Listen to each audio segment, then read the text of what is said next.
Hello dear students, കൊമക്സ് ട്യൂട്ടോറിയലിൻ്റെ മറ്റൊരു video ക്ലാസ്സിലേക്ക് എല്ലാവർക്കും സ്വാഗതം. ഇൻകം ടാക്സ് അതോറിറ്റീസ് എന്ന ചാപ്റ്ററിൻ്റെ മൂന്നാമത്തെ പാർട്ട് വീഡിയോ ആണ് നമ്മൾ ഡിസ്കസ് ചെയ്യാൻ പോകുന്നത്. അപ്പോൾ കഴിഞ്ഞ രണ്ട് പാർട്ടിൻ്റെയും വീഡിയോൻ്റെ ലിങ്ക് താഴെ ഡിസ്ക്രിപ്ഷനിലുണ്ടാകും. അപ്പോൾ ഈ വീഡിയോയിൽ നമ്മൾ ഡിസ്കസ് ചെയ്യാൻ പോകുന്നത് TDS അഥവാ ടാക്സ് ഡിഡക്റ്റഡ് അറ്റ് സോഴ്സസ് എന്ന ടോപ്പിക്കാണ്. സാധാരണ പ്രീവിയസ് ഇയറിൽ ഇൻകം ഏൺ ചെയ്ത് കഴിഞ്ഞാൽ അതിൻ്റെ ടാക്സ് കാൽക്കുലേറ്റ് ചെയ്ത് ടാക്സ് കൊടുക്കുന്നത് അസസ്മെൻറ്റ് ഇയറിലാണ്. എന്ന് വെച്ച് കഴിഞ്ഞാൽ പ്രീവിയസ് ഇയറിൽ ഇൻകത്തിന് ടാക്സ് കൊടുക്കുന്നത് അസസ്മെൻറ്റ് ഇയറിലാണ്. എന്നാൽ പ്രീവിയസ് ഇയറിലെ ഇൻകത്തിന് പ്രീവിയസ് ഇയറിൽ തന്നെ ടാക്സ് കളക്ട് ചെയ്യുന്നതിന് 2-3 മെത്തേഡ് ഉണ്ട്. അതിൽ ഒന്നാമത്തെ മെത്തേഡാണ് പേയ്മെൻറ്റ് ഓഫ് അഡ്വാൻസ് ടാക്സ്. അത് നമ്മൾ കഴിഞ്ഞ വീഡിയോയിൽ പഠിച്ചു. രണ്ടാമത്തെ മെത്തേഡാണ് ടാക്സ് ഡിഡക്റ്റഡ് അറ്റ് സോഴ്സസ്. അപ്പോൾ ഈ വീഡിയോയിൽ നമ്മൾ ഡിസ്കസ് ചെയ്യാൻ പോകുന്നത് TDS അഥവാ ടാക്സ് ഡിഡക്റ്റഡ് അറ്റ് സോഴ്സസ്. അപ്പോൾ എന്താണ് TDS എന്ന് പറയുമ്പോൾ ഏറ്റവും സിമ്പിളായിട്ട് കൺവീനിയൻ്റ് ആയിട്ട് ടാക്സ് കളക്ട് ചെയ്യാവുന്ന ഒരു മെത്തേഡാണ് TDS. ചില ഇൻകം കൊടുക്കുന്ന സമയത്ത് ആരാണോ ഇൻകം കൊടുക്കാൻ ബാധ്യസ്ഥനായിട്ടുള്ള വ്യക്തി, ആ വ്യക്തി എന്ത് ചെയ്യുന്നു, ഒരു പ്രിസ്ക്രൈബ്ഡ് റേറ്റിൽ ടാക്സ് ഈടാക്കിയതിന് ശേഷം ബാക്കിയുള്ള എമൗണ്ട് മാത്രമേ ആ വ്യക്തിക്ക് ആർക്കാണോ കൊടുക്കാനുള്ളത് അയാൾക്ക് കൊടുക്കുകയുള്ളൂ. അതാണ് ഇവിടെ പറയുന്നത്. A responsible person making payment of certain income is legally bound to deduct the tax on such income at prescribed rate. The amount so deducted at source shall be deposited to the government. അപ്പോൾ ആരാണോ income കൊടുക്കാൻ ബാധ്യസ്ഥനായിട്ടുള്ള വ്യക്തി, ആ വ്യക്തി എന്ത് ചെയ്യുന്നു, tax പിടിച്ചിട്ട് ബാക്കിയുള്ള എമൗണ്ടേ കൊടുക്കുള്ളൂ. അപ്പോൾ ആ എമൗണ്ട് അല്ലെങ്കിൽ ആ ടാക്സ് എന്ത് ചെയ്യണം, ഗവൺമെൻറ്റിലേക്ക് പേ ചെയ്യണം. അതൊരു വിത്തിൻ പ്രിസ്ക്രൈബ്ഡ് ടൈം ലിമിറ്റിൽ തന്നെ അത് പേ ചെയ്യേണ്ടതുണ്ട്. അപ്പോൾ ഇങ്ങനെ പിടിക്കുന്ന ടാക്സിനെയാണ് the tax so deducted called at tax deducted sources. Okay, അപ്പോൾ ഇങ്ങനെ പിടിക്കുന്ന ഡിഡക്റ്റ് ചെയ്യുന്ന ടാക്സിനെയാണ് ടാക്സ് ഡിഡക്റ്റഡ് അറ്റ് സോഴ്സ് എന്ന് പറയുന്നത്. ഒരു ഫോർ എക്സാമ്പിൾ പറയാം. ഇപ്പോൾ നമുക്ക് ലോട്ടറി അടിക്കുകയാണ് അല്ലേ. അപ്പോൾ ലോട്ടറി അടിക്കുന്ന സമയത്ത് ഇപ്പോൾ 10 ലക്ഷം ലോട്ടറി അടിച്ചു എന്ന് വിചാരിക്കുക. 10 ലക്ഷം തന്നെ നമ്മളുടെ കയ്യിലേക്ക് കിട്ടില്ല. നമ്മൾക്ക് പേയ്മെൻറ്റ് തരുമ്പോൾ ആരാണോ പേയ്മെൻറ്റ് തരുന്നത് അല്ലേ, ആ പേയ്മെൻറ്റ് തരാൻ റെസ്പോൺസിബിൾ ആയിട്ടുള്ള വ്യക്തി ടാക്സ് പിടിച്ചതിന് ശേഷം ബാക്കിയുള്ള എമൗണ്ട് മാത്രമേ കൊടുക്കുള്ളൂ.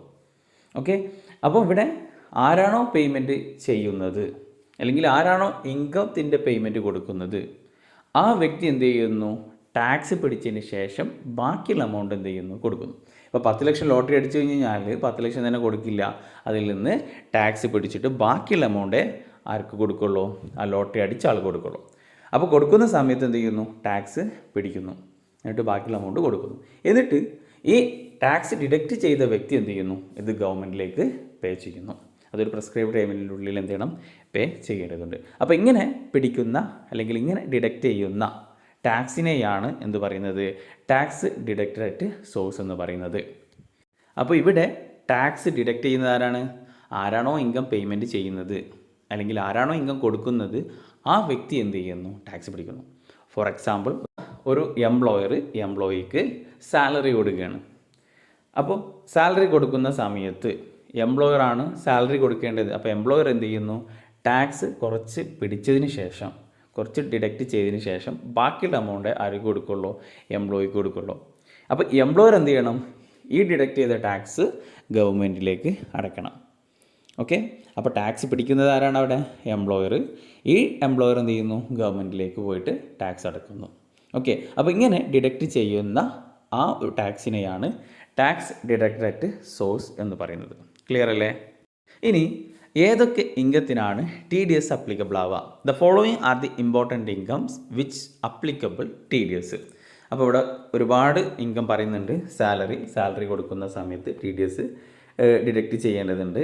അതേപോലെ interest on security, dividend, interest other than interest on security, winning from lottery, crossword puzzles, winning from horse race, insurance commission, payment under life insurance policy, payment of NSS, payment of commission or brokerage, payment under specified agreement, payment of fee for professional and technical service etcetera.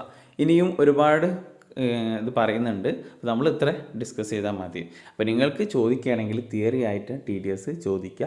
അപ്പോൾ എന്താണ് TDS, ചിലപ്പോൾ അതിൽ ചില specific case, important ആയിട്ടുള്ള കുറച്ച് കേസും ചിലപ്പോൾ ചോദിക്കാൻ ചാൻസ് ഉണ്ട്. അപ്പോൾ നമുക്ക് ഇനി ഓരോന്നും എത്രയാണ് TDS വരിക, എന്താണ് അതിൻ്റെ കണ്ടീഷൻസ് തുടങ്ങിയ കാര്യങ്ങൾ ഡിസ്കസ് ചെയ്യാം. Okay, deduction of tax from salary. സാലറിക്ക് എങ്ങനെയാണ് അല്ലെങ്കിൽ എപ്പോഴാണ് TDS പിടിക്കുക? സാലറിയുടെ കേസിൽ പേഴ്സൺ ലാബിൾ ഫോർ TDS. ആരാണ് TDS പിടിക്കേണ്ടത്? The person responsible for paying salary to his employee. ആരാണ്? എംപ്ലോയറാണ് എന്ത് ചെയ്യുക? സാലറി കൊടുക്കുക അല്ലേ? അപ്പോൾ ആരാണോ സാലറി കൊടുക്കുന്നത് ആ വ്യക്തി, എംപ്ലോയിക്ക് ആരാണോ സാലറി കൊടുക്കുന്നത് ആ വ്യക്തി എന്ത് ചെയ്യണം? ടാക്സ് ഡിഡക്റ്റ് ചെയ്യണം. എപ്പോഴും ഇൻകം പേ ചെയ്യുന്ന ആളാണ് ടാക്സ് ഡിഡക്റ്റ് ചെയ്യുക. Deduct income tax from at the right in the force. അത് അവരുടെ ഇൻകത്തിൻ്റെ എത്രയാണ് ഒരു എംപ്ലോയർക്ക് അറിയാം, എംപ്ലോയിക്ക് എത്രയാണ് ഒരു വർഷം സാലറി കൊടുക്കേണ്ടത്, അപ്പോൾ എത്ര ആൾ ടാക്സ് കൊടുക്കേണ്ടി വരും എന്നുള്ളതൊക്കെ എംപ്ലോയർക്ക് അറിയാം. അപ്പോൾ എംപ്ലോയർ എന്ത് ചെയ്യുന്നു? ആ ഒരു റൈറ്റ് വെച്ചിട്ട് എന്ത് ചെയ്യുന്നു? ടാക്സ് പിടിക്കുന്നു. Conditions for TDS. The tax can be deducted at source only when the employee's anticipated salary exceed the minimum taxable limit. അപ്പോൾ എപ്പോഴാണ് TDS പിടിക്കേണ്ടത്? എല്ലാ എംപ്ലോയിൻ്റെ കയ്യിൽ നിന്നിട്ട് TDS പിടിക്കേണ്ട ആവശ്യമുണ്ടോ? ഇല്ല. ഒരു എംപ്ലോയിയുടെ ഇൻകം എത്ര? മിനിമം ടാക്സബിൾ ലിമിറ്റിനേക്കാൾ കൂടി കഴിഞ്ഞാൽ, മിനിമം ടാക്സബിൾ ലിമിറ്റ് നമുക്കറിയാം 2,50,000 അല്ലേ? അപ്പോൾ ഒരു എംപ്ലോയിയുടെ ഇൻകം 2,50,000 കൂടുതലാണെന്നുണ്ടെങ്കിൽ എന്ത് പിടിച്ചാൽ മതി? TDS പിടിച്ചാൽ മതി. Okay, then time to deduct at source. എപ്പോഴാണ് TDS പിടിക്കേണ്ടത്? Tax is to be deducted either at the time of payment or at the time of credit to the account of payee whichever is earlier. അപ്പോൾ payment കൊടുക്കുന്ന സമയത്തോ അല്ലെങ്കിൽ പേയുടെ എന്ന് വെച്ച് കഴിഞ്ഞാൽ എംപ്ലോയിൻ്റെ അക്കൗണ്ടിൽ ക്രെഡിറ്റ് ചെയ്യുന്നതിൻ്റെ മുമ്പ്, ഇതിൽ ഏതാണോ ഏർലിയർ അപ്പോഴാണ് എന്ത് ചെയ്യുന്നത്? TDS പിടിക്കേണ്ടത്. Then the remittance of TDS. അപ്പോൾ റെമിറ്റൻസ് എന്ന് പറഞ്ഞു കഴിഞ്ഞാൽ where the deduction is made the amount shall be paid to the trustee by the responsible officer for TDS. അപ്പോൾ എംപ്ലോയർ എന്ത് ചെയ്യണം? ഈ ഡിഡക്റ്റ് ചെയ്തിട്ടുള്ള ടാക്സ് എവിടെ പോയി അടക്കണം? ട്രഷറിയിൽ കൊണ്ടുപോയിട്ട് അടക്കണം. Okay, the employer should file quarterly statement regarding tax deducted source from salary. അപ്പോൾ TDS ഈടാക്കി കഴിഞ്ഞ് കഴിഞ്ഞാൽ, ടാക്സ് ഡിഡക്റ്റ് ചെയ്ത് കഴിഞ്ഞാൽ എംപ്ലോയർ എന്ത് ചെയ്യണം? ക്വാർട്ടർലി സ്റ്റേറ്റ്മെൻറ്റ് ഫയൽ ചെയ്യേണ്ടതുണ്ട്. അപ്പോൾ ഇതാണ് സാലറി മേലുള്ള TDSുമായി ബന്ധപ്പെട്ടിട്ട് പറയാനുള്ളത്. Next, TDS on payment of interest on security. അപ്പോൾ ഇൻട്രസ്റ്റ് ഓൺ സെക്യൂരിറ്റീസിൻ്റെ കേസിൽ എങ്ങനെയാണ് TDS കട്ട് ചെയ്യുക? പേഴ്സൺ ലാബിൾ ഫോർ TDS ആരാണ്? എപ്പോഴും liable for TDS, person liable for TDS ആരാകും? ആരാണോ പേയ്മെൻറ്റ് കൊടുക്കുന്നത്, ആരാണോ ഇവിടെ ഇൻട്രസ്റ്റ് പേയ്മെൻറ്റ് കൊടുക്കുന്നത്, അയാൾ എന്ത് ചെയ്യണം? TDS കട്ട് ചെയ്യണം. Time for deducting tax. എപ്പോഴാണ് TDS ഡിഡക്റ്റ് ചെയ്യേണ്ടത്? The tax is to be deducted either at the time of payment or at the time of credit of the interest to the account of pay. അത് payment interest കൊടുക്കുന്ന സമയത്തോ അല്ലെങ്കിൽ interest അക്കൗണ്ടിൽ credit ആകുന്ന സമയത്ത്, ഇതിൽ ഏതാണോ ഏർലിയർ, അതൊക്കെ നമ്മൾ എല്ലാത്തിലും ഒരേപോലെ തന്നെ ആകും. ഓക്കെ, നമ്മൾ സാലറിൻ്റെ കേസ് പറഞ്ഞപ്പോഴും ഇതേ പോയിൻ്റ് തന്നെയാണ് അവിടെ ഡിസ്കസ് ചെയ്തത്. ഈ രണ്ട് പോയിൻറ്റും സെയിം തന്നെ ആവും. ഇനി rate of TDS. If the amount of interest pay to a resident or domestic company during the financial year exceed 5,000. അപ്പോൾ ഒരു ഫിനാൻഷ്യൽ ഇയറിൽ ഒരു റെസിഡൻറ്റിനോ അല്ലെങ്കിൽ ഡൊമസ്റ്റിക് കമ്പനിക്കൊക്കെ ഇൻട്രസ്റ്റ് ഓൺ സെക്യൂരിറ്റീൻ്റെ മേലുള്ള ഇൻട്രസ്റ്റ് 5,000 രൂപയുടെ മുകളിലാണ് കൊടുക്കുന്നത് എങ്കിൽ 10% ടാക്സ് ഡിഡക്റ്റ് ചെയ്യണം. ഓക്കെ, അപ്പോൾ 5,000 മുകളിലാണെങ്കിൽ മാത്രം എന്ത് ചെയ്താൽ മതി? TDS കട്ട് ചെയ്താൽ മതി. Exemption from TDS. എന്നാൽ കുറച്ച് സെക്യൂരിറ്റീസ് പറയുന്നുണ്ട്, അതിന് TDS ഈടാക്കേണ്ട ആവശ്യമില്ല. ഏതൊക്കെയാണ്? NSC, national saving certificate, national development board bond, debenture issued by a cooperative society or any other institution, any security of the central or state government. Okay, അപ്പോൾ ഈ പറഞ്ഞിട്ടുള്ള 4 securities മേൽ ഇൻട്രസ്റ്റ് കിട്ടുകയാണെങ്കിൽ അതിന് TDS ഈടാക്കേണ്ട ആവശ്യമില്ല. Okay, then next, TDS on interest other than interest on securities. അപ്പോൾ interest on സെക്യൂരിറ്റിൻ്റെ കേസാണ് നമ്മൾ നേരത്തെ ഡിസ്കസ് ചെയ്തത്. ഇനി സെക്യൂരിറ്റീസിന്മേൽ എല്ലാത്ത ഇൻട്രസ്റ്റ് ഉണ്ടാവില്ല. ഇപ്പോൾ ബാങ്കിൽ കൊണ്ടുപോയിട്ട് ഡെപ്പോസിറ്റ് ചെയ്ത് കഴിഞ്ഞാൽ നമുക്ക് എന്ത് കിട്ടും? ഇൻട്രസ്റ്റ് കിട്ടും. അപ്പോൾ അതിനൊക്കെ എങ്ങനെയാണ് TDS എന്നുള്ളതാണ് പറയുന്നത്. ഇവിടെയും ആരാണ് TDS കട്ട് ചെയ്യേണ്ടത്? person responsible for paying any income tax there at the time in force during the year. ആരാണോ ഇൻട്രസ്റ്റ് കൊടുക്കാൻ ലാബിളായിട്ടുള്ള വ്യക്തി അയാൾ എന്ത് ചെയ്യണം? ടി ഡി എസ് ഡിഡക്റ്റ് ചെയ്യണം. Conditions for deducting at tax at sources. എന്താണ് condition? Tax is required to be deducted at source if conditions are satisfied. അപ്പോൾ താഴെ പറയുന്ന കണ്ടീഷൻസ് സാറ്റിസ്ഫൈ ചെയ്യുകയാണെങ്കിൽ മാത്രം ടി ഡി എസ് കട്ട് ചെയ്താൽ മതി. The pay should be resident in India. അപ്പോൾ ആർക്കാണ്? റെസിഡൻറ്റിന് കൊടുക്കുകയാണെന്നുണ്ടെങ്കിൽ എത്ര? The aggregate amount of interest paid during the financial year exceed ₹10,000. അപ്പോൾ ഇൻട്രസ്റ്റ് ഒരു വർഷം ടോട്ടൽ 10,000 രൂപയുടെ മുകളിൽ ഇൻട്രസ്റ്റ് കൊടുക്കുകയാണെന്നുണ്ടെങ്കിൽ മാത്രം എന്ത് ചെയ്താൽ മതി? ടി ഡി എസ് കട്ട് ചെയ്താൽ മതി. where the payer is a banking company or a cooperative society or any deposit with the post office under any scheme notified by the central government and ₹5,000 in any other cases. അപ്പോൾ ഈ പറഞ്ഞിട്ടുള്ള banking companies, cooperative society, പിന്നെ അതേപോലെ post office saving, notified central government, ഇവിടെ നിന്നൊക്കെ കിട്ടുന്ന ഇൻട്രസ്റ്റിൻ്റെ amount 10,000 രൂപയുടെ മുകളിലാണെന്നുണ്ടെങ്കിൽ, ഒരു വർഷം 10,000 രൂപയുടെ മുകളിലാണെങ്കിൽ മാത്രം എന്ത് ചെയ്താൽ മതി? ടി ഡി എസ് ഡിഡക്റ്റ് ചെയ്താൽ മതി. 10,000-ൻ്റെ താഴെയാണെങ്കിൽ ടി ഡി എസ് ഡിഡക്റ്റ് ചെയ്യേണ്ട ആവശ്യമില്ല. ഇനി മറ്റുള്ള കേസിലാണെങ്കിൽ, ഇതല്ലാത്ത കേസിൽ അല്ലെങ്കിൽ ഇതല്ലാത്ത എവിടുന്നാണ് ഇൻട്രസ്റ്റ് കിട്ടുന്നത് എങ്കിൽ അത് എത്രയാണ്? 5,000 മുകളിൽ പോവുകയാണെന്നുണ്ടെങ്കിൽ എന്ത് ചെയ്യണം? ടി ഡി എസ് ഡിഡക്റ്റ് ചെയ്യണം. ഓക്കെ. പിന്നെ പറയുന്നത് എപ്പോഴാണെന്നുള്ളത് അറിഞ്ഞു. പേയ്മെൻറ്റ് കൊടുക്കുന്ന സമയത്തോ അല്ലെങ്കിൽ പേയിൻ്റെ ബുക്ക് ഓഫ് അക്കൗണ്ടിൽ ക്രെഡിറ്റ് ആവുന്നതിൻ്റെ മുമ്പോ ഇതിലേതാണോ ഏർലിയർ അപ്പോൾ എന്ത് ചെയ്യണം? ടി ഡി എസ് ഡിഡക്റ്റ് ചെയ്യണം. Exemption from T D S. അപ്പോൾ താഴെ പറയുന്ന ഇൻട്രസ്റ്റിന് എന്തില്ല? ടി ഡി എസ് ഡിഡക്റ്റ് ചെയ്യേണ്ട ആവശ്യമില്ല. ഏതൊക്കെയാണ്? Interest paid by a firm to its partner. Interest അല്ലേ, ഒരു ഫേമിൽ നിന്ന് പാർട്ട്നേഴ്സിന് ഇൻട്രസ്റ്റ് കൊടുക്കുമ്പോൾ ടി ഡി എസ് ഡിഡക്റ്റ് ചെയ്യേണ്ട. അതേപോലെ ഇൻട്രസ്റ്റ് വിച്ച് ഹോൾലി അക്സെപ്റ്റ്. ചില ഇൻട്രസ്റ്റ് ഉണ്ട് അല്ലെങ്കിൽ ചില സെക്യൂരിറ്റീസിൻ്റെ ഇൻട്രസ്റ്റിന് അതിന് എന്ത് ചെയ്യേണ്ട? ടാക്സ് കൊടുക്കേണ്ട ആവശ്യമില്ല, എക്സെപ്റ്റഡ് ആണ്. അങ്ങനെയാണെങ്കിൽ അതിനും എന്ത് ചെയ്യേണ്ട? ടി ഡി എസ് ഡിഡക്റ്റ് ചെയ്യേണ്ട. Any security of central or state government. ഇപ്പോൾ ചില സെൻട്രൽ ഗവൺമെൻറ്റെയും സ്റ്റേറ്റ് ഗവൺമെൻറ്റെയും സെക്യൂരിറ്റീസിന് എന്ത് വേണ്ട? ടി ഡി എസ് ഡിഡക്റ്റ് ചെയ്യേണ്ട. Okay. Rate of T D S എത്രയാണ്? 10%. അപ്പോൾ ഇൻട്രസ്റ്റിൻ്റെ കേസിൽ ടി ഡി എസ് എത്രയാണ്? 10%. ക്ലിയർ. നെക്സ്റ്റ് പറയുന്നത് T D S on payment of winning from lottery or cross word puzzles. അപ്പോൾ ലോട്ടറി അടിക്കുക, അതേപോലെ ക്രോസ് വേർഡ് പസിൽസൊക്കെ അതിനൊക്കെ ജയിക്കുകയാണെന്നുണ്ടെങ്കിൽ എന്ത് കിട്ടും? ഒരു എമൗണ്ട് കിട്ടും. അപ്പോൾ എന്ത് ചെയ്യേണ്ടി വരും? ടി ഡി എസ് ഡിഡക്റ്റ് ചെയ്യണം. ആരാണ് ടി ഡി എസ് ഡിഡക്റ്റ് ചെയ്യേണ്ടത്? Any person liable for paying income by way of winning from lottery. Lottery അടിച്ചു കഴിഞ്ഞാൽ ആ ഇൻകം കൊടുക്കുന്ന ആളുണ്ടാവില്ലേ, അയാൾ എന്ത് ചെയ്യണം? ടാക്സ് പിടിച്ചതിന് ശേഷം ബാക്കിയുള്ള എമൗണ്ട് മാത്രമേ ആ ലോട്ടറി അടിച്ച വ്യക്തിക്ക് എന്ത് ചെയ്യാൻ പാടുള്ളൂ? കൊടുക്കാൻ പാടുള്ളൂ. Then condition for T D S. എപ്പോഴാണ് ടി ഡി എസ് ഡിഡക്റ്റ് ചെയ്യേണ്ടത്? No tax is to be deducted in respect of winning from lottery crossword puzzles where the amount received from such winning does not exceed ₹10,000 in a year. അപ്പോൾ 10,000 മുകളിലാണ് ഈ winning from ലോട്ടറിയും ക്രോസ്വേർഡ് പസിൽസും ഒക്കെ കിട്ടുന്നതെങ്കിൽ അപ്പോൾ മാത്രമേ T D S deduct ചെയ്താൽ മതി. ഈ 10,000 താഴെയുള്ള എമൗണ്ട് ആണ് കിട്ടുന്നതെങ്കിൽ എന്ത് ചെയ്യേണ്ട? ടി ഡി എസ് കട്ട് ചെയ്യേണ്ട ആവശ്യമില്ല. റേറ്റ് ഓഫ് ടാക്സ് എത്രയാണ്? ടി ഡി എസ് എത്ര പിടിക്കേണ്ടത്? 30%. ക്ലിയർ.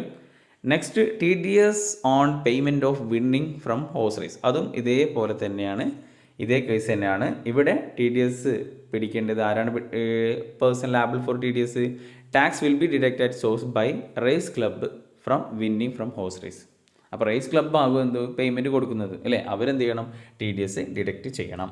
കണ്ടീഷൻസ് നേരത്തെ പറഞ്ഞതുപോലെ തന്നെ 10,000 മുകളിലാണെന്നുണ്ടെങ്കിൽ എന്ത് ചെയ്താൽ മതി? ടി ഡി എസ് ഡിഡക്റ്റ് ചെയ്താൽ മതി, അല്ലെങ്കിൽ ടി ഡി എസ് ഡിഡക്റ്റ് ചെയ്യേണ്ട ആവശ്യമില്ല. Rate of tax, rate of T D S എത്ര പെർസെൻറ്റേജ്? 30%. ക്ലിയർ അല്ലേ? Next T D S on payment of insurance commission. Insurance commission കൊടുക്കുന്ന സമയത്ത് ടി ഡി എസ് ഡിഡക്റ്റ് ചെയ്യണം. അപ്പോൾ ആരാണ് ഡിഡക്റ്റ് ചെയ്യേണ്ടത്? Any person responsible for paying income by way of insurance commissions. ആരാണോ insurance commissions കൊടുക്കുന്നത് അയാൾ എന്ത് ചെയ്യണം? ടി ഡി എസ് ഡിഡക്റ്റ് ചെയ്യണം. കണ്ടീഷൻസ് എന്താണ്? 15,000 രൂപയുടെ മുകളിലാണ് കമ്മീഷൻ കൊടുക്കുന്നത് എങ്കിൽ മാത്രം ടി ഡി എസ് ഡിഡക്റ്റ് ചെയ്താൽ മതി. അപ്പോൾ 15,000 അല്ലേ 15,000 താഴെയാണെങ്കിൽ ടി ഡി എസ് ഡിഡക്റ്റ് ചെയ്യേണ്ട ആവശ്യമില്ല. Rate of tax. അപ്പോൾ കമ്പനിയുടെ കേസ് ആണെങ്കിൽ 10%, അതർ ദാൻ കമ്പനി ആണെങ്കിൽ 5% ആണ് TDS ഡിഡക്റ്റ് ചെയ്യുന്നത്. Next, TDS on payment under life insurance policy. Life ഇൻഷുറൻസിൻ്റെ പോളിസിയുടെ കേസിൽ TDS എങ്ങനെയാണ് ഡിഡക്റ്റ് ചെയ്യേണ്ടത്? അപ്പോൾ ഇവിടെ person liable for TDS, any person responsible for paying any policy shall deduct at source. ആരാണ് ഇവിടെ പോളിസി കൊടുക്കുന്നത്, അല്ലേ? പോളിസി എമൗണ്ട് കൊടുക്കേണ്ടാവില്ലേ? അപ്പോൾ ആ കൊടുക്കുന്ന വ്യക്തി എന്ത് ചെയ്യണം? TDS ഡിഡക്റ്റ് ചെയ്യണം. എപ്പോഴും TDSൻ്റെ കേസിലൊക്കെ ആരാണോ പേയ്മെൻറ്റ് കൊടുക്കാൻ ബാധ്യസ്ഥനായിട്ടുള്ള വ്യക്തി, അയാളാണ് TDS ഡിഡക്റ്റ് ചെയ്യുന്നത്. Then condition for TDS, tax shall be deducted if such income exceed ₹1 lakh.